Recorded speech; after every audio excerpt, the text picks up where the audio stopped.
Saya Rinata Antri Rahayu, sekarang tinggal di Jakarta.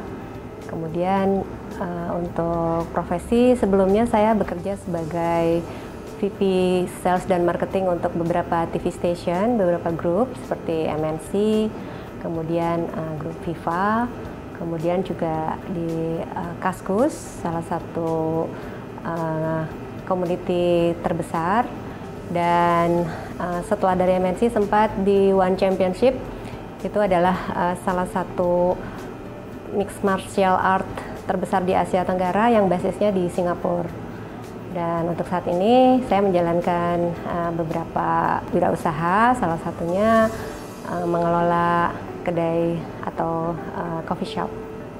Sebelum itu sempat juga join di salah satu startup yang memang bergerak di marketplace untuk catering, sehingga beberapa hal tersebut saling melengkapi sifatnya.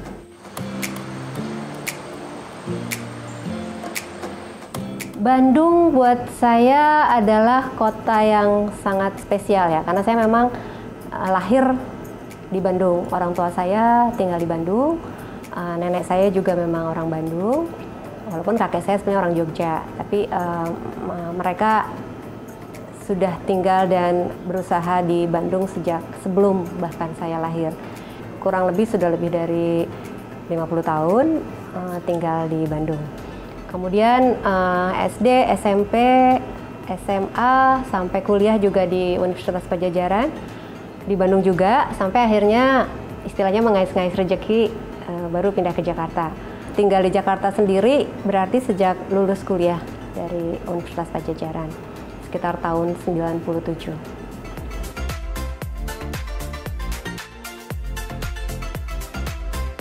Hal yang menarik mengenai Bandung itu banyak sekali. Buat saya yang terutama adalah culture-nya, kemudian juga orang-orangnya, karena memang saya dibesarkan di sana, otomatis Bandung itu sangat homey buat saya.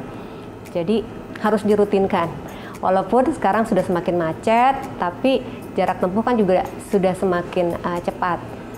Yang spesial tentang Bandung, seperti saya bilang tadi adalah culture-nya. Kalau dulu mungkin cuacanya ya, karena cuaca Bandung itu waktu saya masih kecil bahkan masih ada embun pagi kalau kita bangun. Kalau sekarang cuaca mungkin sudah bukan satu-satunya yang menarik dari Bandung, tapi ada banyak hal lainnya ya. Sekarang wisatanya, kulinernya, dan orang-orangnya, kurang lebih seperti itu. Bandung selalu menyisakan kerinduan buat saya buat selalu pulang ke Bandung.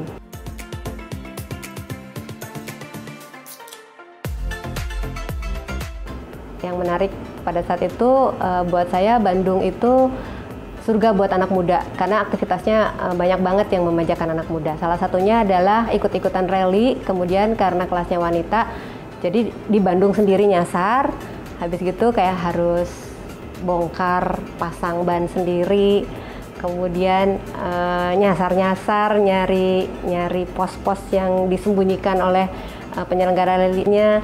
Tapi itu justru bikin saya jadi semakin tahu daerah-daerah yang istilahnya nyelip-nyelipnya di Bandung gitu. Itu yang buat saya cukup berkesan. Dan akhirnya juga banyak teman, banyak mantan. Oh, enggak ya.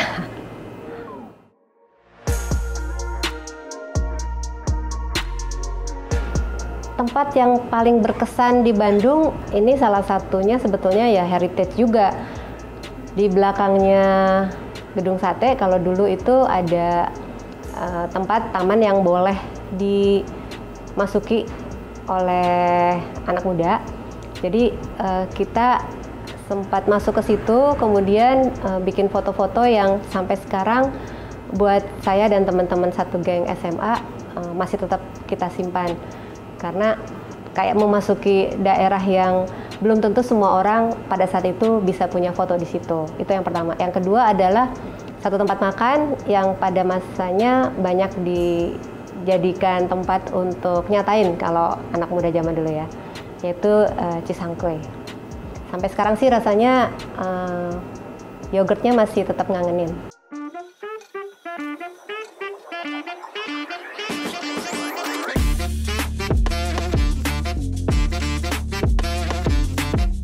Bandung paling tidak bisa dilupakan karena banyak sekali kenangan-kenangan manis semasa kuliah, semasa SMA, dan perubahan demi perubahannya itu buat saya semuanya berkesan. Dari ada beca sampai tidak ada beca, bemo ada sampai tidak ada bemo, kemudian pergi pulang naik bis kota, kemudian yang sempat saya tadi singgung, zaman dulu itu Bandung masih berembun, semuanya membuat Bandung itu spesial. Itu kenapa walaupun sudah tinggal dan punya usaha di Jakarta, Bandung selalu memanggil. Jadi saya pun tetap membuka usaha yang sama dengan brand yang sama juga, Lota Bike, di Bandung di daerah Ciumbeluit, supaya saya punya alasan untuk lebih sering lagi pulang ke Bandung.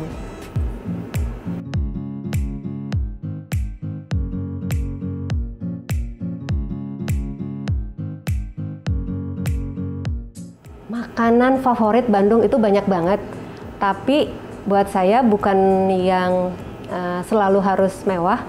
Justru tempat-tempat yang legend seperti roti gempol, kupat tahu gempol, kemudian juga beberapa batagor yang tidak terlalu turistik tapi enak, itu biasanya kalau ke Bandung saya rutin datangin. Bandung memberikan banyak pengaruh buat saya, baik secara sosial maupun secara finansial ya.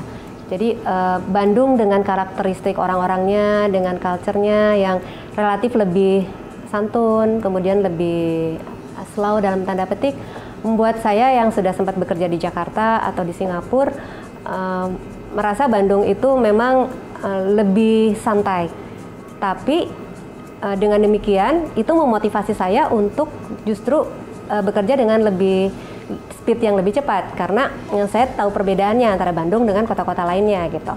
Namun dengan motivasi untuk bisa bekerja dengan lebih baik di luar kota Bandung, saya justru juga ingin tetap secara sosial dan secara finansial masih terikat dengan kota Bandung. Salah satunya dengan tetap berhangout dengan teman-teman lama di Bandung dan sekaligus menjalankan bisnis juga di Bandung. Bisnisnya berupa coffee shop, tapi juga investasi sekalian di Bandung, karena Bandung sangat menjadi pilihan kan buat orang-orang Jakarta dan di sekitarnya untuk didatangi. Sehingga ada beberapa properti saya juga yang akhirnya disewakan untuk setiap weekend misalnya, dan itu tentunya merupakan pemasukan yang bisa menopang juga buat saya secara finansial untuk saat ini. Jadi Bandung pastinya sangat berpengaruh buat saya dan penting.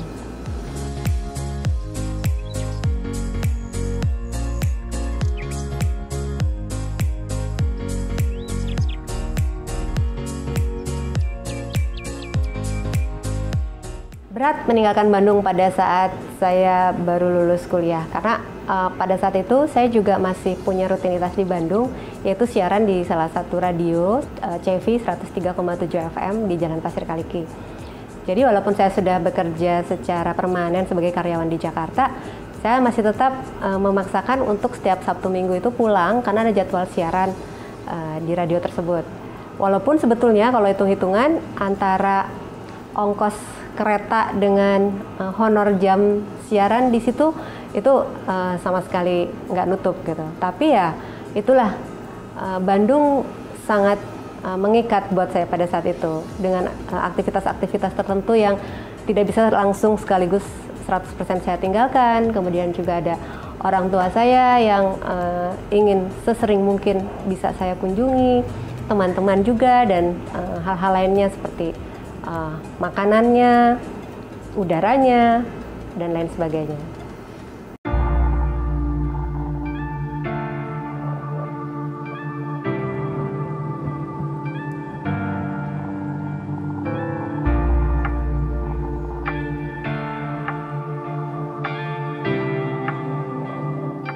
Untuk pencapaian tertinggi di profesi media, saya terakhir menjadi Wakil Direktur untuk Sales Marketing di Okezone di grup MNC, kemudian juga VP Sales di salah satu marketplace untuk catering startup. Tokoh Bandung yang difavoritkan banyak dan dari berbagai kalangan. Kalau dari dunia entertainment ada, kalau teman-teman tahu, itu Dongeng Wakepo. dengan karakter-karakternya yang buat saya sangat unik. Ada Odet, ada Mbah Jangkung, dan lain sebagainya. Kemudian kalau tokoh-tokoh yang berpengaruh ya Ate Wahyudi, Aang Kunevi, dari olahraga Ajat Sudrajat. Ada satu lagi tokoh dari dunia entertainment yang juga buat saya sangat menarik, itu Kang Ibing. Itu sangat menghibur dan karakternya sangat kuat. Harapan untuk Bandung hoyong namanya Bandung teh ulah macet-macet teuing, tapi da kumaha. Kan kemacetan itu juga memberikan dampak yang positifnya juga secara ekonomi dan sebagainya gitu. Kemudian harapan nusanesna, walaupun sudah lebih banyak pendatangnya, tapi someahnya orang Bandung mah mun tiasa mah ulah dugi kaluntur. Penting pisan eta teh. Harapannya juga makanan-makanan legend yang ada di Bandung itu walaupun sudah terpengaruh mungkin dengan beberapa makanan yang datang dari internasional atau kekinian, tapi harapannya makanan Bandung tetap bisa terlestarikan baik secara rasa maupun secara harga.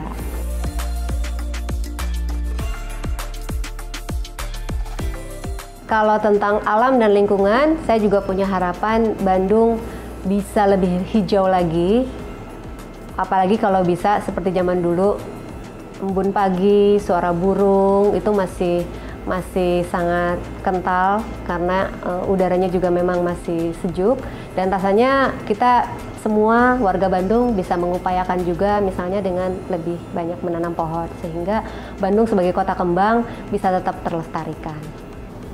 Bandung itu adalah rindu dan cinta. Karena di Bandung ada banyak kerinduan dan kecintaan terhadap apapun.